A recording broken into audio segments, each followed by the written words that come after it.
बिहारी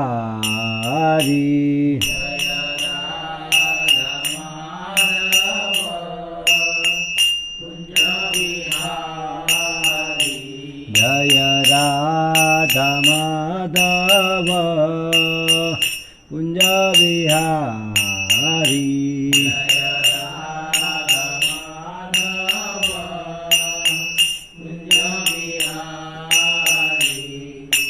गोपीजन वल्लभ गिरिवरधारी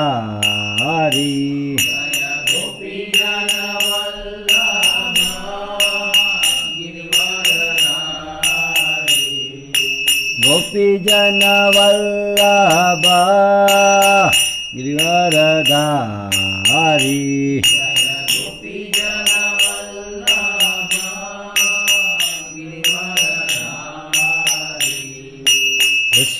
यशोदानंदन व्रजनरंजन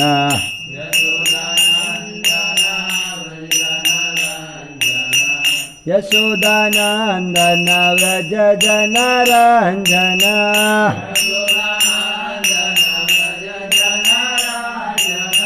यमुना तीरा वनचारी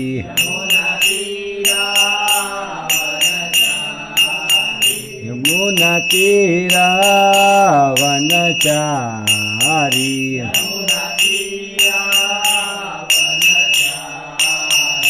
जय राधा माधव कुंज बिहारी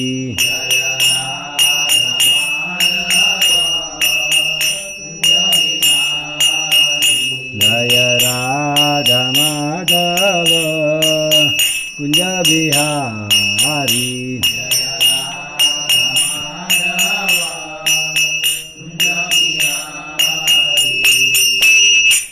जय ओम विष्णुपाद परमहंस परिवाचार्य स्तोत्र श्रीमद अभय चन्नाविन भक्ति वेदांत स्वामी श्री प्रभुपाद की ग्रंथराज श्रीमद भागवतम की ताई गौर श्री प्रेमानंदे। ओम नमो भगवते वासुदेवाय ओम नमो भगवते वासुदेवाय ओम नमो भगवते वासुदेवाय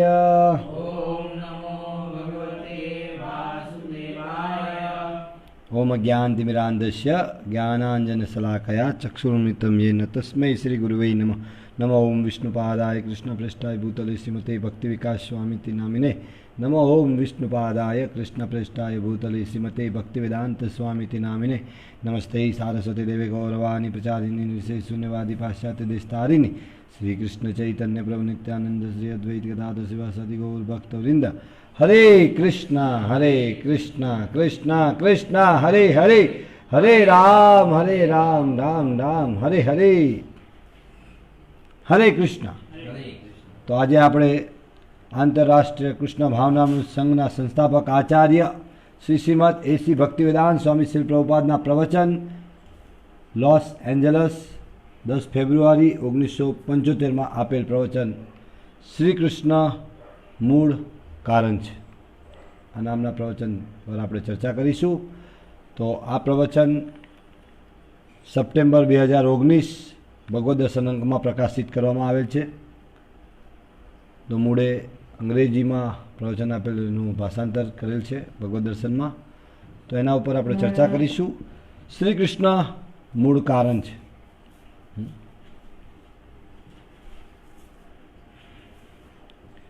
यदधातु मतो ब्रह्मण देहारम्भ्योऽस्य धातुभिः यदच्छया हेतुना वा भवन्तो जानते यथा।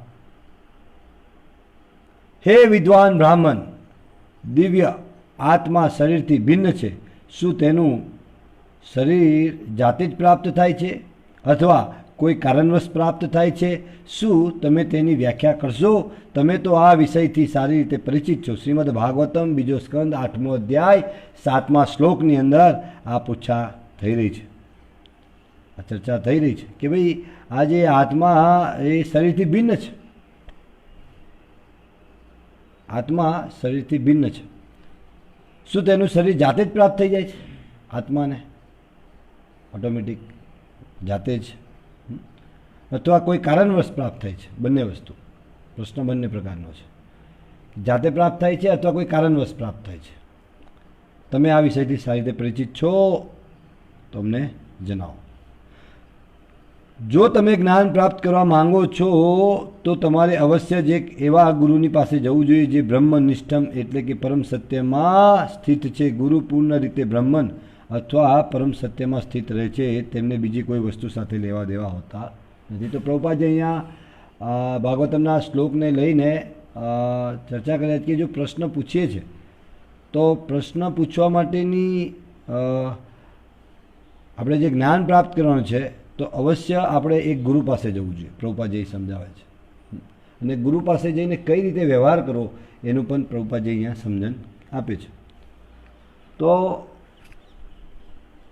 પ્રભુપાદજી આ શ્લોક દ્વારા એ સમજાવવા માગે છે કે આ રીતના આપણે પૂછ્યા હોવી જોઈએ, આપણા પ્રશ્ન આ રીતના હોવો જોઈએ. જે રીતે શ્રીમદ ભાગવતમાં ચર્ચા થઈ રહી છે કે ભાઈ આત્મા તો શરીરથી ભિન્ન છે, પણ શું એ સ્વતઃ જ શરીર પ્રાપ્ત કરે છે અથવા કોઈ કારણસર એને શરીર આપવામાં આવે છે? જે રીતે અત્યારે આપણને મનુષ્ય શરીર મળ્યું છે, અત્યારે ઘણા મૂર્ખ લોકો એવું કહે છે કે ભાઈ મનુષ્ય બીજા જન્મમાં મનુષ્ય જ બને, કૂતરો બીજા જન્મમાં કૂતરો જ બને. આ અજ્ઞાનતા છે. દરેક શરીર જે મળ્યા છે એ કર્મને આધીન મળ્યા છે અને એમાં પરિવર્તન છે. તો આ મનુષ્ય શરીર એક એવું છે આપણી પાસે કે જેની અંદર આપણે આ વારંવાર જન્મ મૃત્યુના ચક્રમાંથી બહાર નીકળી જશે. દરવાજો છે એવું સમજી લો ને. કોઈ રૂમ છે, હા, તો એ રૂમની અંદર બધી દિવાલ જ છે, પણ એક દરવાજો હોય છે, એ આ છે મનુષ્ય શરીર, જે આ રૂમમાંથી બહાર નીકળે કે વારંવારના જે જન્મ મૃત્યુના ચક્ર છે એમાંથી બહાર નીકળી જઈ શકાય છે. પણ એની માટે આપણે યોગ્ય ગુરુ પાસે માર્ગદર્શન લેવું પડે, ત્યારે કે દરવાજો કઈ બાજુ છે, કેવો છે, શું છે, ત્યારે આપણે બહાર નીકળી શકીએ. તો પ્રભુપાદજી આ સમજાવે છે કે જ્ઞાન પ્રાપ્ત કરવા માટે ગુરુ પાસે જવું જોઈએ, અને જે બ્રહ્મનિષ્ઠમ એટલે કે પરમ સત્યમાં સ્થિત છે. ગુરુ કેવા હોવા જોઈએ? પરમ સત્યમાં સ્થિત હોવા જોઈએ. તત્વવેતા, તત્વને જાણનારા હોવા જોઈએ. ગુરુ પૂર્ણ રીતે બ્રહ્મન અથવા પરમ સત્યમાં સ્થિત રહે છે, તેમને બીજી કોઈ વસ્તુ સાથે લેવા દેવા હોતા નથી. અત્યારે ગુરુ એક ફેશન છે, ગુરુ બનાવવું એક ફેશન છે. કેવા હોવા જોઈએ ગુરુ અત્યારે ફેશનેબલ? ફેશનમાં કેવા ગુરુ હોવા જોઈએ? શું આમ ગુરુનું લક્ષણ શું હોય એમ અત્યારે આપણે આધુનિક?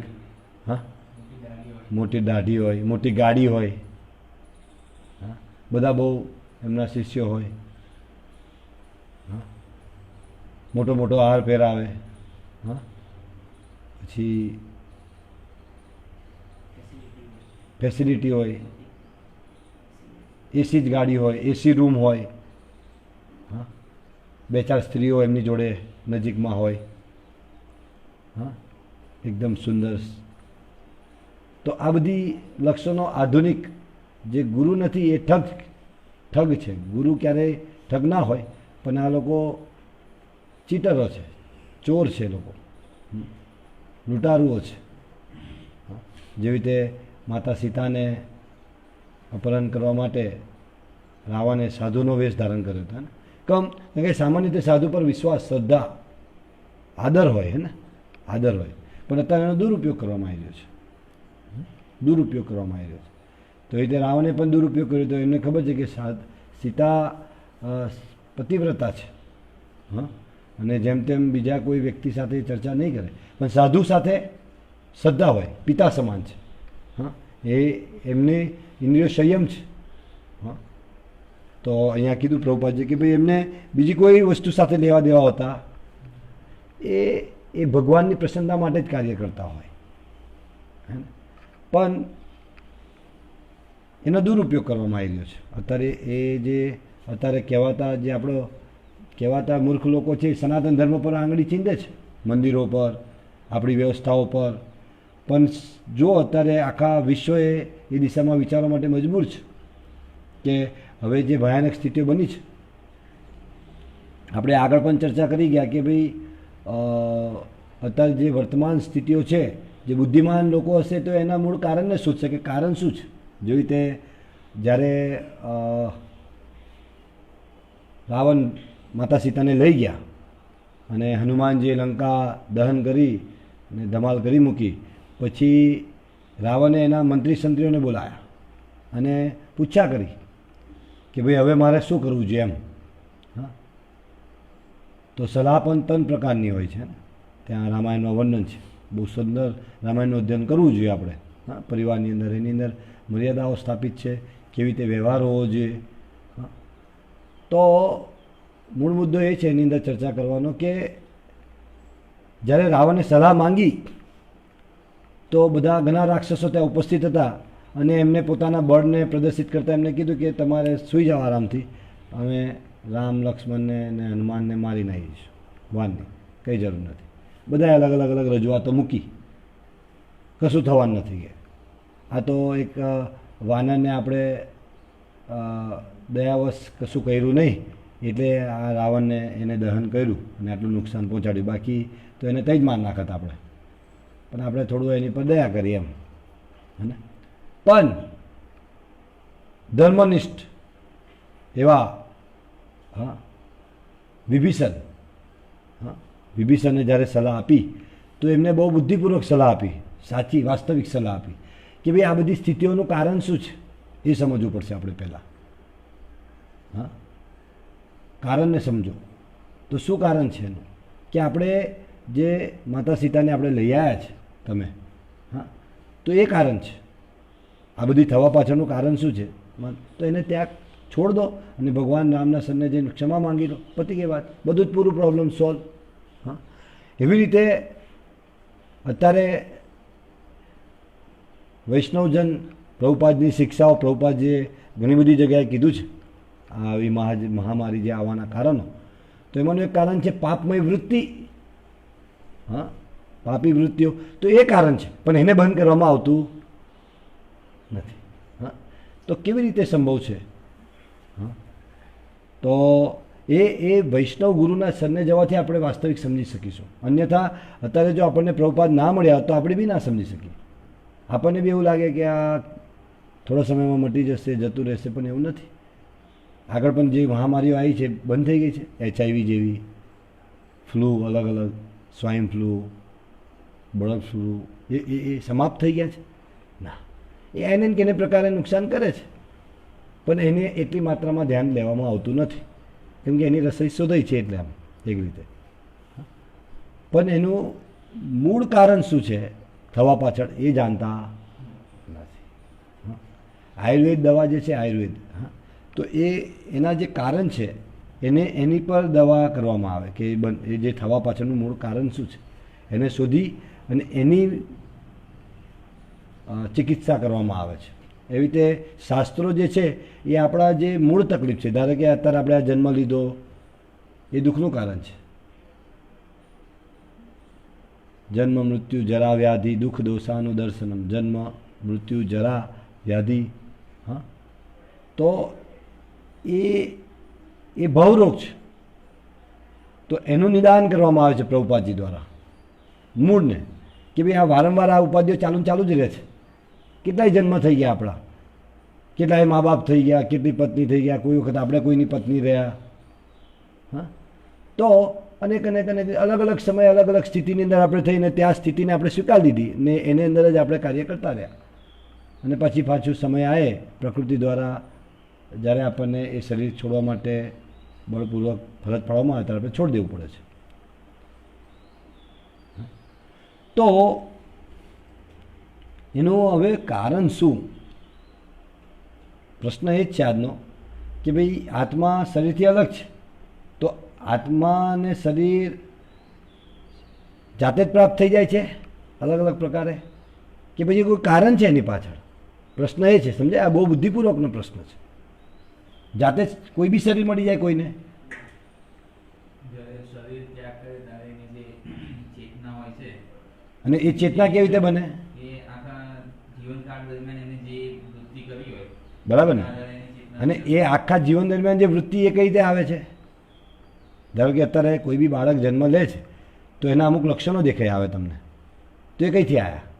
એ પૂર્વજન્મના હા, તો એટલે જેવી રીતે આપણે ચર્ચા કરી ગયા હતા કે ભાઈ જેવી રીતે હવા ફૂલોના બગીચામાંથી જ્યારે વહે છે તો એની સાથે શું લઈ જાય છે? સુગંધ એની લઈ જાય છે, અને ગટર પરથી વહે તો એ રીતે આવે છે. એવી રીતે આપણે આપણા જીવનને નારકીય જીવન જીવે છે પાપમય વૃત્તિવાળું, તો એ બધા જે વિચારો છે એ બધા કાર્ય છે. જેવી રીતે અત્યારે ટીવી પર નગ્નતા પીરસવામાં આવી રહી છે, નાના બાળકોથી બધા જ જોઈ રહ્યા છે, હા, તો એ નરગમન થઈ રહ્યા છે અને હવે એમની ચેતના એવી ડેવલપ કરી રહ્યા છે. હા, ઘણી વખતે આપણને એવું લાગે કે ખાલી આપણે તો જોઈએ છે, કરીએ છીએ કંઈ એમ, હા, પણ એ ચેતના બની રહી છે ધીરે ધીરે, હે ને? તો એવી રીતે પછી બીજા જન્મમાં પણ આપણે ચેતના લઈને જઈએ સૂક્ષ્મ શરીર સાથે. આ ભૌતિક શરીર તો અહીંયા મૂકી દઈએ પંચતત્વનું, અહીંયા છોડી દઈએ છીએ આપણે, એ ફરી પંચતત્વમાં વિલીન થઈ જાય છે.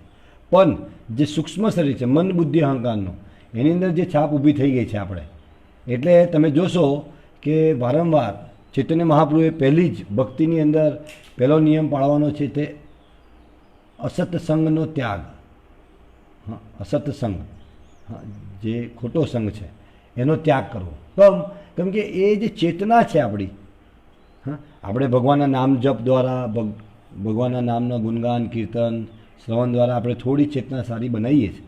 એની સામે બહુ મોટા સમય વધારે સમય આપણે અસત સંગનો સંગ કરીએ, હા, તો એ ચેતના બનતી જાય છે. એટલે પહેલાં એ કરવાની જરૂર છે, તો વધારે આપણે ભક્તિમાં આગળ વધી શકીએ ને.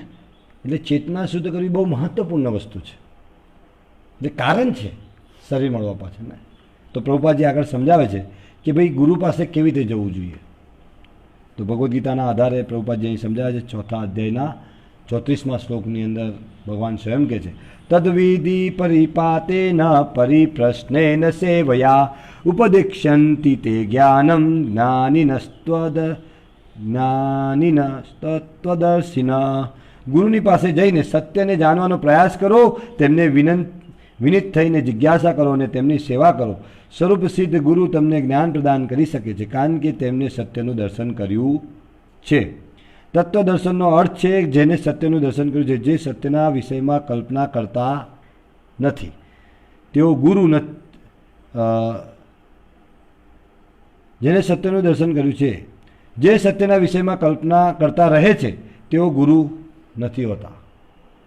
સત્ય માટે જે કલ્પના કરતા હોય તે ગુરુ હોતા નથી. ગુરુને વાસ્તવમાં સત્યનું દર્શન થવું જોઈએ. અહીંયા આવું છે તત્વદર્શી કીધું છે, તત્વદર્શી, તત્વદર્શી જે ગુરુ છે એમના. તો ગુરુ તત્વદર્શી, તત્વદર્શી એટલે જે તત્વને જાણે છે. તત્વ શું છે? તત્વજ્ઞાન કહે ને, ઘણી વખતે તમે સાંભળ્યું છે આ શબ્દને, તત્વજ્ઞાન. શું છે તત્વ?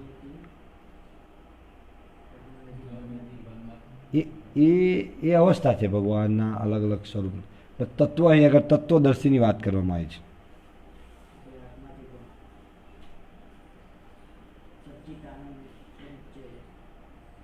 તત્વ શું છે એમાં? અહીં તત્વદર્શીની જે વાત છે,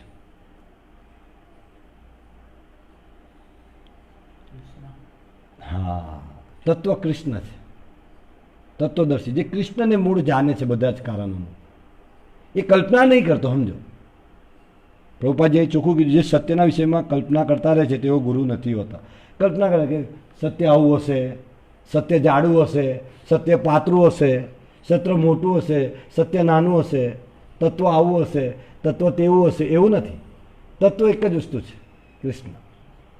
શાસ્ત્ર અનુમોદિત છે, શાસ્ત્ર કહે છે. એની અંદર પછી કલ્પનાઓ ના હોય.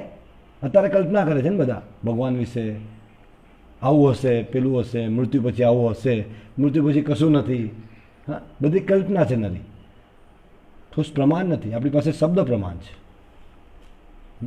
તો વાસ્તવમાં સત્યનું દર્શન થવું જોઈએ. ગુરુ છે એમને વાસ્તવમાં સત્ય દર્શન, તત્વનું દર્શન કરેલું હોવું જોઈએ. એવા ગુરુ પાસે આપણે તદવિધિ પ્રણિપાત કરવું જોઈએ, શરણાગત થવું જોઈએ, પોતાની જાતને શરણાગત થવું જોઈએ. અને ત્યાં જઈને પૂછા કરવી જોઈએ, આપણે જિજ્ઞાસા કરવી જોઈએ વિનમ્રતાપૂર્વક. તો પ્રભુપાદજી આ પદ્ધતિ શીખવાડે છે ભગવદ્ ગીતાના આધારે આપણને. એટલે આ વ્યાખ્યા થઈ ગઈ ને કે ભાઈ ગુરુ કેવા હોવો જોઈએ, કે ગુરુ એવા હોવો જોઈએ જે તત્વદર્શી હોવો જોઈએ. તત્વ વિશે જે કલ્પના કરતા હોય તે ગુરુ નથી. અત્યારે તમે જોજો હોલસેલ માર્કેટમાં દીક્ષા આપવામાં આવે, હોલસેલ મંત્ર બોલી દેવાના, એમાંથી જેને જે ફાવે તે લઈ લો. હા, જેને જે ગમે તે. એવું ના હોય, તત્વ એક જ હોય. પરમ સત્ય કેટલા હોય? એક જ હોય ને, બે હોય? સત્ય એક જ હોય.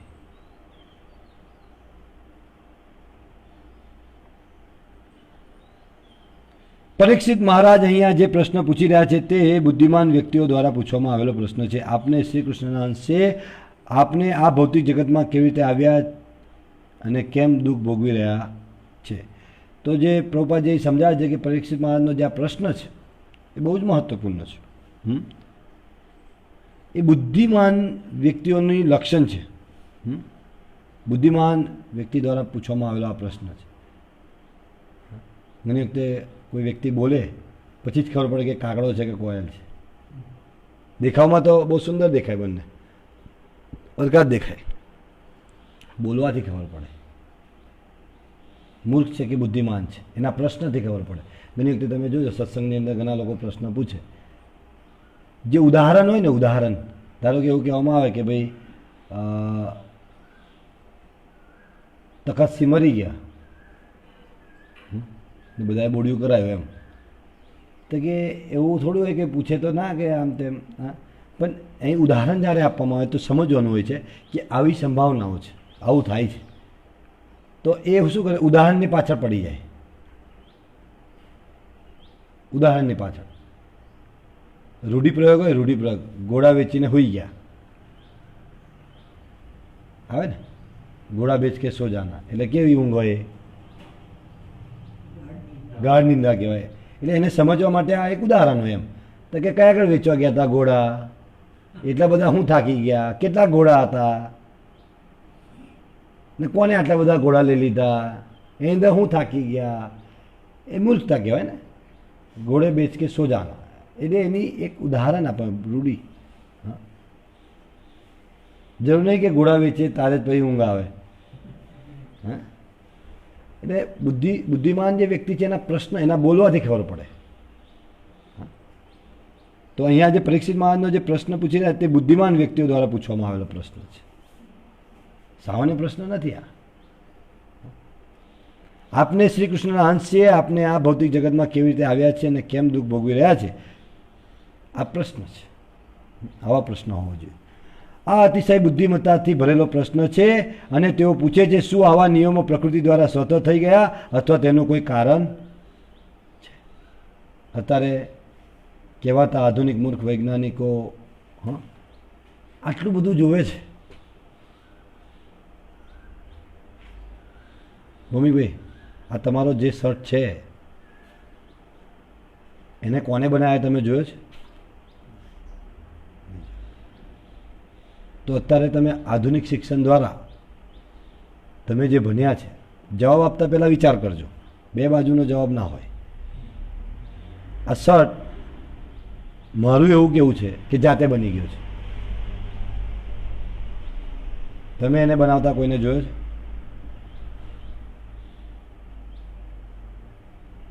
કપડું બનાવતા જોયો છે તમે વિપુલભાઈ કોઈને? આ જાતે બની ગયું નહીં? કોઈ બનાવે તો બને. આ શર્ટ એવું છે, કપડું જાતે. આ મોબાઈલ જાતે બની ગયો છે. ઓકે, તો આ બ્રહ્માંડ જાતે બની ગયું છે. બે બાજુની વાત ના કરશો. બાળકોને શું થિયરી શીખવાડીએ છીએ આપણે? તમારા છોકરાને ક્વેશ્ચન પેપર આવે કે ભાઈ આ બ્રહ્માંડની રચના કેવી રીતે થઈ, અને એને પાઠ ભણ્યો હોય સ્ટીવ જોબ્સ દ્વારા કે ભાઈ એક સ્પાર્ક થયો, બિગ બેંગ થિયરી, તો તમે શું કહેશો ત્યાં? એવું કહેશો? હા, Stephen Hawkins, yes, big bang theory Stephen Hawkins દ્વારા અનુમોદિત એને રજૂ કરી. સ્ટીવ જોબ્સ તો એપલના. તો ઓકે, તો શું કહેશો એમ તમારા બાળકને તમે? જો એ ક્વેશ્ચન લઈને આવે છે અને એને આન્સર લખવાનો છે, અને એ બિગ બેંગ થિયરી લખે છે, અને એક બાજુ તમે છો, શું કહેવું આપણે એમ? તો એવું લખાઈશું આપણે એને? કઈ જવાનું બાળકે? પણ અત્યારે જે, હા, પણ અત્યારે આપણે જે જીવન જીવી રહ્યા છે, તમે અત્યારે જે બી આપણે નિર્ણયો લઈ રહ્યા છે એ શાના આધારે લઈ રહ્યા છે? કયા જ્ઞાન દ્વારા લઈ રહ્યા છે?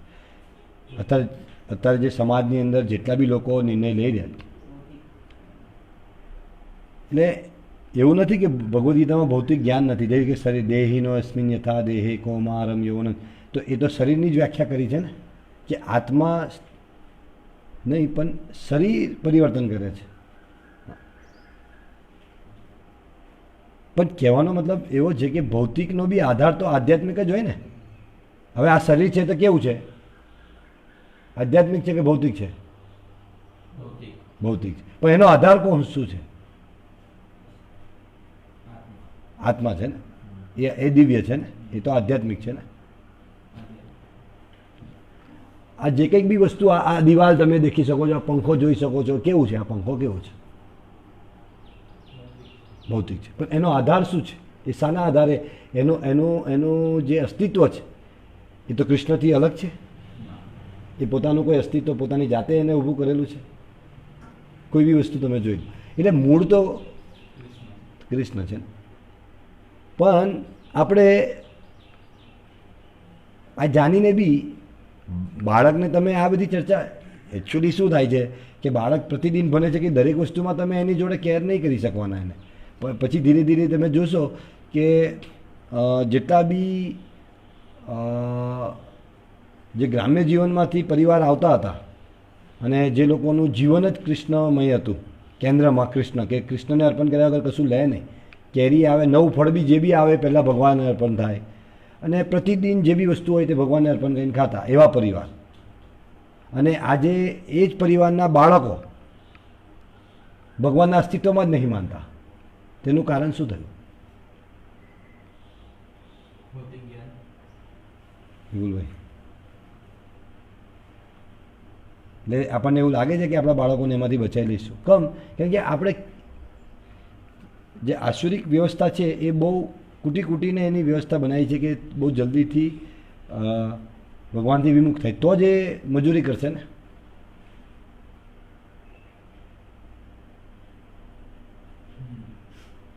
વ્યક્તિ મજૂરી ક્યારે કરે? જો હું અત્યારે પોતાની સાથને આત્મા સમજી લઉં તો એટલી મજૂરી હું ના કરું જેટલી અત્યારે હું કરું છું. એવું નહોતું કે વૈદિક કાળની અંદર લોકો કાર્ય નહોતા કરતા, પણ બુદ્ધિપૂર્વક કાર્ય કરતા હતા. જરૂરિયાત એવી, પહેલાં એ લોકો જરૂરિયાત ફિક્સ થતી, ને એ જરૂરિયાત શાના આધારે ફિક્સ થતી હતી? નક્કી શાના આધારે થાય જરૂરિયાત આપણી? શાસ્ત્રના આધારે થતી હતી. જરૂરિયાતો બી શાસ્ત્રના આધારે નક્કી થતી. આપણી રિક્વાયરમેન્ટ શું છે એ શાસ્ત્ર આધારે નક્કી થતું. વાંચતા હતા લોકો, શાસ્ત્ર અધ્યયન કરતા હતા, શ્રવણ કરતા હતા, એના દ્વારા નક્કી કરતા કે ભાઈ આપણે આ ના લેવાય ને આ લેવાય. તો આપણો અત્યારે જે આપણી આવકનું નિર્ણય શાના આધારે થાય?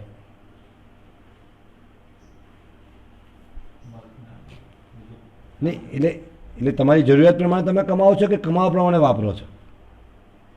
અત્યારે શું વ્યાખ્યા છે? હા, આ મોટો પ્રોબ્લેમ છે ને. આપણે અત્યારની પહેલાં વૈદિક સંસ્કૃતિ આપણી જે છે સનાતન સંસ્કૃતિ ને, એ જરૂરિયાત પ્રમાણે ઉપાર્જન કરવામાં આવતું હતું. પણ અત્યારે ઉપાર્જન શાના હતા કે ભાઈ આપણે ઉપાર્જન કરો વધારેમાં વધારે અને વધારેમાં વધારે વાપરો. હવે એની સીમિતતા છે કોઈ લિમિટ નહીં. તો એ બુદ્ધિમત્તા કહેવાય. હવે મારે જરૂર છે 4 રોટલીની, હું રોજ બનાવું 40 રોટલી, તો બુદ્ધિમત્તા કહેવાય. એટલે આ આધુનિક શિક્ષણ આ છે, માણસને વધુને વધુ ગર્તમાં આપણને લઈ જઈ રહ્યા છે. મૂળ કારણ તરફ આપણે ફોકસ જ નહીં કરી શકતા. જરૂરિયાત શું છે, શા માટે છે, આવા કોઈ પ્રશ્ન જ નહીં થયા જ આપણને કોઈ દિવસ આગળ જીવનમાં. એવું છે કોઈ વિજયભાઈ કે આ ગામમાંથી આટલા રૂપિયાનું આપણે ધન ઉપાર્જન થઈ જાય પછી આપણે ગામ આટલા કરવાના એટલે કરવાના કેવું? પછી ભગવાન હોય કે ભાઈ તારા ભાગ્યમાં આજે 500 રૂપિયા છે, તું 5 ગામ કર કે 1 ગામ કર. તો પછી બુદ્ધિમત્તા કોને કહેવાય? એક ગામમાં જો 500 ફિક્સ થઈ ગયા હોય, આપણી જરૂરિયાત જે છે એ પ્રમાણે ભગવાને વ્યવસ્થા કરી દીધી, પછી બીજો સમય કંઈ કાઢવો જોઈએ? ભક્તિ ભવન અત્યારે કલર કામ કરો. હા, એટલે આપણી જરૂરિયાત પહેલાં ફિક્સ કરવી પડશે. એટલે એકદમ આ બધું સંભવ નથી. પરિવારને એ દિશામાં ડેવલપ કરવું પડે. આધ્યાત્મ રીતે જ્યાં સુધી આપણે કૃષ્ણને કેન્દ્રમાં નહીં રાખીએ ને એ વિજ્ઞાનને નહીં સમજીએ ત્યાં સુધી આ નિર્ણયો લેવા બહુ મુશ્કેલ છે. પણ આપણે એ પહેલાં સમજવાની જરૂર છે. આપણે જરૂરિયાત પ્રમાણે આવક નિર્ણય થવો જોઈએ. એટલે અને એ જરૂરિયાત બી શાસ્ત્ર અનુસાર જરૂરિયાત શું બતાવી છે મનુષ્યને જીવવા માટે? શાસ્ત્ર અનુસાર શું જરૂર? રોટી, કપડાં, મકાન. એનાથી બીજું કંઈ જરૂર ખરું? મોટો મોલ ના હોય તો મરી જાય માણસ, થિયેટર ના હોય તો મરી જાય, આટલી રેલવે ના હોય તો મરી જાય માણસ, પ્લેન ના હોય તો મરી જાય માણસ. વિપુલભાઈ,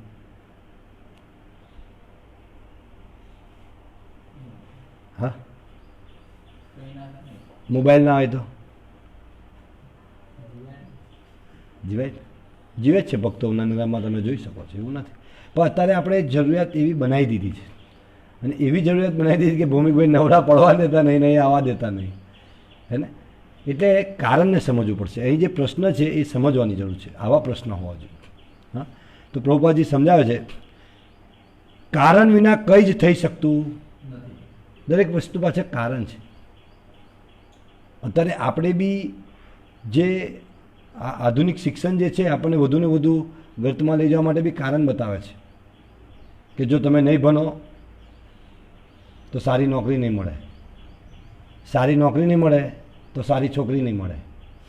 કારણ બતાવ્યું ને. એટલે પેલો છોકરો દોડ જ કરે, ના મારે તો બહુ સારું ભણવું, પહેલો નંબર લાવવાનો. કેમ લાવવાનો? તો કે સારી નોકરી મળે. કેમ સારી નોકરી જોવે? તો કે સારી છોકરી મળે. બીજું શું હોય? ભોગવૃત્તિ. હા, એટલે આ ભૌતિક એમાં પણ વાસ્તવિક જે કારણ છે એ પ્રભુપાદજી અહીં જે આ પ્રશ્ન છે એની પાછળ બતાવે છે કે જે આ આત્માને જે શરીર મળે છે કારણ વિના કંઈક થતું નથી. કારણ વિના કંઈ જ થઈ શકતું નથી. તેને તર્ક કહેવામાં આવે છે. મૂક દાર્શનિક કહે છે તે પોતાની જાતે જ થઈ ગયા. એક મોટો ગોળો હતો અને તેમાંથી આખી સૃષ્ટિની રચના થઈ ગઈ. તે મૂર્ખોનું દર્શન છે. પ્રભુપાદજી ચોખ્ખી આ વસ્તુ કહે. ક્યાં આગળ કહે છે? Los Angeles. ક્યારે કીધું? 1975માં. હા, વિચાર કરો તમે. ને આજે આપણે બોલી નહીં શકતા. તો પ્રભુપાદજી કહે છે કે ભાઈ એને મૂર્ખોનું દર્શન કહેવાય છે. બધું જાતે થઈ જવું એ કયું દર્શન છે? મૂર્ખ તેનો સ્વીકાર નથી કરતા કે આ જગતની રચના પાછળ કોઈ કારણ છે. જો આપણા બાળકને આ જ બનાવીએ છીએ તો આપણે શું કરીએ છીએ? બાળકને મૂર્ખ બનાવી રહ્યા છે કે કોઈ કારણ નથી, બધું જાતે થઈ ગયું છે. Big bang theory. ચલો બિગ બેંગ થિયરી બી લો તમે, તો એ ધડાકો થવાનું બી કંઈક, એ ધડાકો એ બી એક કારણ છે ને એને ઉત્પન્ન થવાનું. ને એ ધડાકો કયા કારણસર થયું? એ તો હોતો કોની ઈચ્છા રહેલી હતી એમ. ચલો તમે માની લો એક વખત ધડાકાથી થયું છે, એક વખત માની બી દીધું, પણ એ ધડાકા થવાનું શું કારણ? અને એ રસાયણો ભેગા કરીને આપણે હમણાં ધડાકો કરીએ ફરી, વાંધો શું છે? એ જે બી તત્વો તો એ લોકો શોધી નાખ્યા છે ને કે આ તત્વો ભેગા થયા હતા અને પછી આ તત્વો ધડાકો થયો, ફરી આપણે ધડાકો કરીએ. ને ધડાકા કરીને છોકરાઓ બી એવી રીતે જ આવતા હોય તો આટલી બધી લેન્ધી પ્રોસેસ શું કાં કરવાની? હા, પણ એ મૂર્ખતા છે. પ્રભુપાદ જે બતાવે છે કે ભાઈ એ મૂર્ખોનું દર્શન છે. એ મૂર્ખો એવું માને છે કે આ જગતની રચના પાછળ કોઈ કારણ નથી.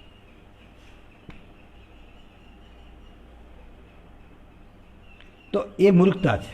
જો આપણે બી એ નહીં સ્વીકારતા અને આ પ્રતિદિન આપણે દરેક વસ્તુ જોયા પછી આપણને એવું લાગતું નથી, આપણે કૃષ્ણ નથી જોઈ શકતા કે આ બધી વસ્તુઓના મૂળ કારણ કૃષ્ણ છે, તો આપણે બી મૂર્ખ છે. આપણને એ ફિલિંગ નહીં આવતું તો આપણે બી મૂર્ખ છે. એટલે પ્રભુપાદજી આ શિક્ષા આપી રહ્યા છે કે ભાઈ આ સમજવું બહુ અતિ આવશ્યક છે કે દરેક વસ્તુ પાછળ મૂળ કારણ કૃષ્ણ છે. એનું સંશોધન કરો તમે તો દરેકનું મૂળ કારણ કૃષ્ણ છે. કૃષ્ણથી અલગ કશું છે જ નહીં, કોઈ વસ્તુ નહીં. ભૌતિક જગતની વાત જવા દો, આધ્યાત્મિક જગતમાં પણ અસ્તિત્વ નથી કૃષ્ણ વગર કોઈનું. તમે આધ્યાત્મિક જગત જોઈએ છે આપણે, વૈકુંઠ, ગોલોક, હા, અનેક બ્રહ્માંડ, અનેક લોક છે ત્યાં, હે ને? તો એનું પણ અસ્તિત્વ કૃષ્ણ વગર કશું નથી. સર્વ કારણ કારણ કૃષ્ણ. તો પ્રભુપાદજી બહુ સરળ રીતે, કેટલી સરળથી વાત આપણને સમજાવી દીધી પ્રભુપાદજી, કેટલી સરળતાથી વાત સમજાય છે. તો આપણે સમજવું પડશે. અને જો આ આધુનિક જે આસુરિક વિચારો જે છે સમાજની અંદર પ્રસરી રહ્યા છે, અને એનું પરિણામ થોડા સમય પહેલાં જોયું એક શોની અંદર, જો તમે ઇસ્કોનની અંદર ગમે ઇસ્કોનના ભક્તો વિશે ગમે તે રીતે બોલવામાં આવ્યું, હા, એ આધુનિક શિક્ષણનો પ્રભાવ છે. એ સ્ત્રી નથી, એ રાક્ષસની છે, હા, કે જે એક ભક્તો વિશે આવું બોલે છે ને સનાતન સંસ્કૃતિ પર પ્રહાર કરવામાં આવી રહ્યા છે આ રીતે. અને બાળકો એ દિશામાં જઈ રહ્યા ને આપણા બાળકોને આપણે બતાવીએ છીએ, મોબાઈલ આપી દઈએ છીએ, ટીવી આપી દઈએ છીએ, ટીવીને હવાલે કરી દઈએ છીએ. પૂતના છે એ બધી, પૂતના. એ કૃષ્ણને જોજો તમે, એ લોકો ભગવાન પ્રત્યે જ ઈર્ષા વ્યક્ત કરે છે. એ પોતાની જાતે જે નગ્નતા પીરસી રહ્યા છે, આસુરિક વિચારો પીરસી રહ્યા છે, એના વિશે કોઈ બોલવા તૈયાર નથી.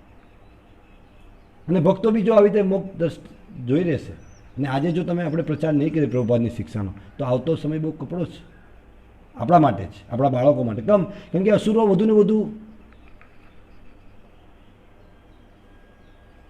આસુરિક વિચારોવાળા વ્યક્તિઓ થઈ જશે.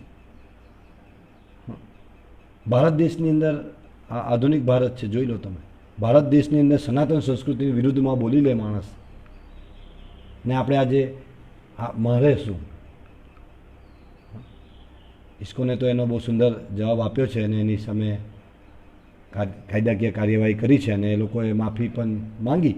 પણ માફી આપવા કોઈ એનો અર્થ નથી, માફી આપવો એ રસ્તો નથી. વ્યક્તિગત રીતે જો કોઈ પ્રહાર કર્યો હોત ને તો ચાલે, પણ આ તો સંસ્કૃતિ પર પ્રહાર છે, ભક્ત સમૂહ પર પ્રહાર છે, અને શાસ્ત્ર વર્ણન કરે છે. વ્યક્તિગત રીતે જ્યારે કોઈ આપણને પ્રતાડના કરે તો સહન કરી લેવી, પણ જ્યારે વૈષ્ણવોને કોઈ પ્રતાડના કરે છે તો એને ક્યારેય નહીં છોડવું જોઈએ. તો આ એટલા માટે કહેવું પડે છે કે આજે સનાતન સંસ્કૃતિ પર અનેક પ્રકારના આજે એ રીતની મૂવીઓ બની રહી છે, એનો વિરોધ કરવામાં. શા માટે વિરોધ કરવો પડે? કાયદો હોવો જોઈએ કે આ રીતનો કોઈ પણ મૂવી બનવામાં નહીં આવે. કોને અધિકાર છે? શા માટે અધિકાર હોવો જોઈએ? આજે મેડિકલ સાયન્સ પર બોલવા માટે કોઈને સામાન્ય વ્યક્તિને અધિકાર છે કે ભાઈ એવું કહી દે કે ભાઈ આ દવા ખોટી છે કે આ દવા સાચી છે, આ દવા લો? એનો કાયદો છે. એવી રીતે શાસ્ત્ર પર બોલવાનો બધાને અધિકાર ના હોઈ શકે. શાસ્ત્ર પર ચર્ચા કરવાનો, શાસ્ત્ર પર મૂવી બનાવવાનો કોઈને કેવી રીતે અધિકાર છે? એને અધ્યયન કરેલું હોવું જોઈએ. શાસ્ત્રને અધ્યયન કોઈ પરંપરાથી એને ઓથેન્ટિક કોઈ જ્ઞાન લીધેલું હોય ત્યારે એને કંઈક લખવા કે બોલવાનો અધિકાર હોય. અત્યારે જે આવે તે ચાલતો ફરતો માણસ ભગવાન વિશે બોલતો થઈ જાય છે. અત્યારે માન લો કે કાયદા પર કોઈ ચર્ચા કરે, હા, કાયદાથી વિરુદ્ધમાં, તો એને જ્યુડિશરી ચલવી લેશે? ના ચલવે ને. એવું ના હોય ને. દરેકને પોતપોતાનું પ્રોટેક્શન આપવામાં આવેલું છે. શા માટે સંસ્કૃતિને નહીં? તો આ દુર્ભાગ્ય છે આપણું કે આજે આવી સ્થિતિની અંદર આપણે જીવી રહ્યા છીએ. અને એનું કારણ પણ આપણે પોતે જ છે. આપણે પોતે પોતાની સંસ્કૃતિની વિસ્મૃતિ થઈ ગઈ. આપણે પ્રભુપાદજી જેવા આચાર્યોનો ત્યાગ કરી દીધો છે. એમની પુસ્તકોનું અધ્યયન નથી કરતા અને પ્રચાર નથી કરતા. જો શીલ પ્રભુપાદની પુસ્તકોનો પ્રચાર થાય બુદ્ધિજીવીઓની અંદર, તો નિશ્ચિત આવા અસુરોને પ્રતારણા આપવા માટે એવા યોદ્ધાઓ છે. અને આજે જો અત્યારે આપી રહ્યા છે ઇસ્કોનમાંથી તર્ક સાથે. પ્રભુપાદજીએ લોસ એન્જલિસમાં ચર્ચા કરી હતી 1975. અને આજે આપણે આ ચર્ચા કરવી અતિ આવશ્યક છે. અન્યથા આપણે બી આપણા બાળકોને એવા જ મૂર્ખ બનાવીશું કે આ બધું જાતે થઈ ગયું છે, અને એ ભ્રમિત થશે. અને પછી જે આપણી સનાતન સંસ્કૃતિ જે છે એની પર આંગળી ઉઠાવશે આપણા બાળકો જ. આજે ગામડાઓ ખાલી થઈ રહ્યા છે. કારણ દુષ્પ્રચાર થયો ગામ વિરુદ્ધ, ગામડાઓ વિરુદ્ધ દુષ્પ્રચાર થયો. ખેતીથી લોકો વિમુખ થઈ રહ્યા છે, દુષ્પ્રચાર થયો. મંદિરોથી વિમુખ થઈ રહ્યા છે, દુષ્પ્રચાર થયો. આજે મંદિરોનો કેટલો વિરોધ કરી રહ્યા છે યુવાન લોકો. શા કારણ? આધુનિક શિક્ષણની અંદર આ એને કેને પ્રકાર શીખવાડવામાં આવે છે. આધુનિક જે આ કહેવાતા મહાભારત બનાવ્યા છે એની અંદર આ રીતે પીરસવામાં, નગ્નતા પીરસવામાં આવી રહી છે. એમ લોકોનું ડ્રેસિંગ જો તો આ બહુ દયનીય સ્થિતિ છે. પ્રભુપાદજીની શિક્ષાઓને નહીં અધ્યયન કરીએ, શાસ્ત્રોનું અધ્યયન નહીં કરીએ, તો આપણે બી એમાં સ્વીકાર કરી લઈશું. બહુ યોજનાબદ્ધ કાર્ય થઈ રહ્યું છે. સનાતન સંસ્કૃતિને તોડવા માટેની યોજનાબદ્ધ કાર્ય થઈ રહ્યું. એને આપણે મદદરૂપ થઈ રહ્યા છે એને કેને પ્રકારે આધુનિક શિક્ષાઓને પ્રોત્સાહન આપીને. અને આપણી વૈદિક જે શિક્ષાઓ છે બાળકોને આ દિશામાં આપણે કોઈ ચર્ચા કરવા તૈયાર નથી. અને ચર્ચા કરી રહ્યા છે કોઈક, તો અત્યારના જે કથાકારો, તથાકથિત કથાકારો અત્યારે બસ ગીતો ગાઈ રહ્યા છે. વાસ્તવિક જે તત્વજ્ઞાન છે કોણ પીરસી રહ્યું છે આજે? શીલ પ્રભુપાદ સિવાય કોણ આજે તત્વજ્ઞાન બતાવ્યું છે? બતાવો મને. તો આપણે એ તત્વજ્ઞાનને જાણવાનું છે ને ચર્ચા કરવાની છે, સમાજની અંદર પીરસવાનું છે. બહુ અતિ આવશ્યક છે, તાતી જરૂરિયાત છે પ્રભુપાદની શિક્ષાઓની આજે બધાને, સમાજને. તો દરેક જન સુધી પહોંચે એના માટે આપણે પ્રયત્નશીલ થઈએ ને બતાવીએ લોકોને કે કેવી રીતે શ્રી કૃષ્ણ જ મૂળ કારણ છે. તો આજે આપણે આ એટલો ભાગ લઈશું. આવતીકાલે આપણે ચર્ચા કરીશું આ જ પ્રવચનનો ભાગ 2, ભગવાનના વિષયમાં વૈજ્ઞાનિક જ્ઞાન. ભગવાનના વિષયમાં વૈજ્ઞાનિક જ્ઞાન, એના પર ચર્ચા કરીશું આવતીકાલે. તો બહુ સુંદર પ્રભુપાદજી સમજાવે છે. તો પ્રભુપાદજીની શિક્ષા દ્વારા આપણે સમજણ કેળવીએ. જો તમને આ વિડીયો ગમ્યો હોય તો લાઈક કરજો, અને કોઈ વિરોધ હોય, કોઈ ટીકા હોય તો ચોક્કસથી કોમેન્ટ કરજો. સ્વીકારીએ છે તમારી કોમેન્ટને, અને સમજણ પડે તો એ પ્રકારે તમે કોમેન્ટ કરી શકો છો. અને શેર જરૂરથી કરજો જેથી કરીને અન્ય જીવો સુધીના પ્રભુપાદજીની શિક્ષાઓને, ભગવાનની જે શિક્ષા છે મૂળ રૂપે એને પહોંચાડી શકીએ. હરે કૃષ્ણ. શ્રી શ્રી રાધા માધવ ભગવાન કે ગ્રંથરાજ શ્રીમદ ભાગવતમ કી. શીલ પ્રભુપાદની તાઈ ગૌર શ્રી પ્રેમાનંદ.